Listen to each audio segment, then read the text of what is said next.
I think it was you, Mr. Goldwyn, that mentioned that it's not whether in terms of exports, but whether we act in time to help. As I know some of you are aware, I have released a series of white papers after my Energy 2020 report from last year, and we released one about this narrowing window when it comes to our opportunities for export. And so when we talk about these issues, I do think it is important to keep it in the context of timing.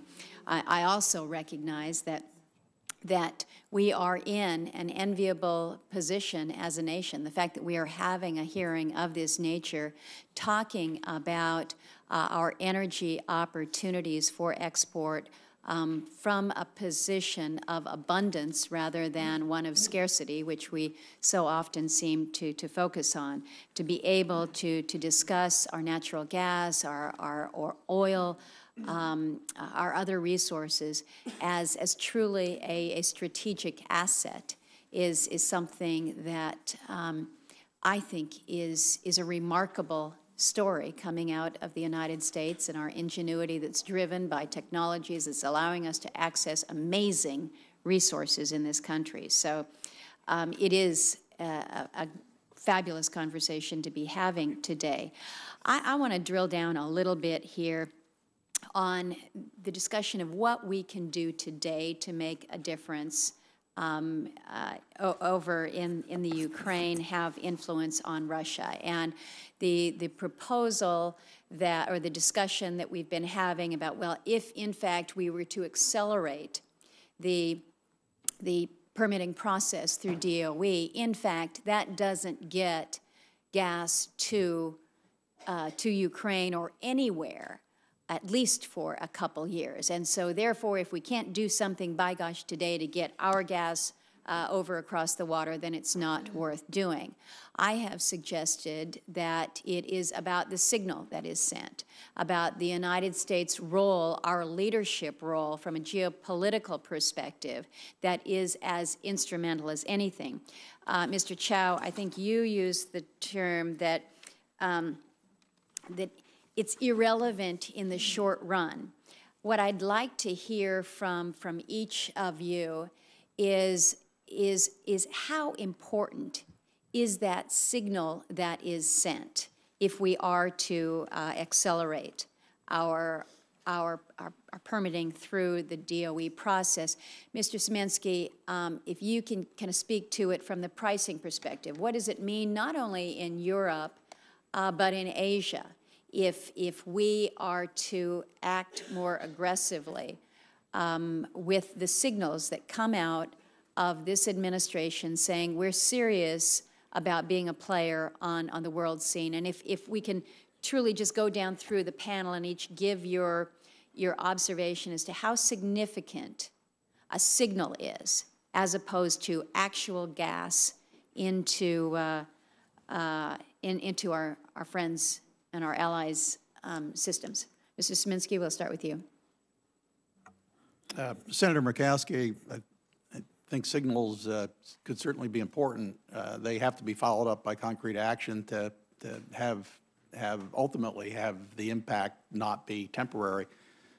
And by concrete action, does it need to be more than an expedited process? Well, for example, the gas actually entering into the marketplace in some way. I think you could argue that the increase, the very strong increase in domestic production in the U.S. has already had some impact because our imports of natural gas are much lower now than they were projected to be just 5 years ago. So that's freed up other gas in the global markets to be available to other consumers like Europe and Asia. A possibility that the U.S. would enter into the global markets with LNG exports after the completion of the LNG facility at Sabine Pass, I think has already had some impact on the psychology of long-term contracts. There have been companies who have indicated that they have felt that they had more successful opportunities to negotiate with large gas suppliers for better contract terms than they would have had the facility in Louisiana not already be under construction. Let's quickly go down. Minister Neverovic, how would signals be received over in Lithuania and other nations? Yes, thank you very much for this question. It's absolutely important signal which you can send. I can bring your attention to the fact that there are companies which trade in gas which already are moving to base their pricing on more spot market model. But majority of the contracts are still being done on the basis of long-term contracting, long-term pricing. So this is where it is important that any signal which is there, which is sent to the market, it could strengthen the buyers. They could feel more comfortable knowing that there will be more gas in the market, and their position would be much stronger vis-à-vis the especially monopolist suppliers, that we don't have to attach ourselves to these long-term contracts, knowing that there will be gas on the market and possibly it will be more competitive. So this signal would be very important, I would say. And I'd like if the three of you all would answer that really quickly for the senator, just take 30 seconds each. Is it important? How important is a signal, really quickly? Yes, I believe it's important.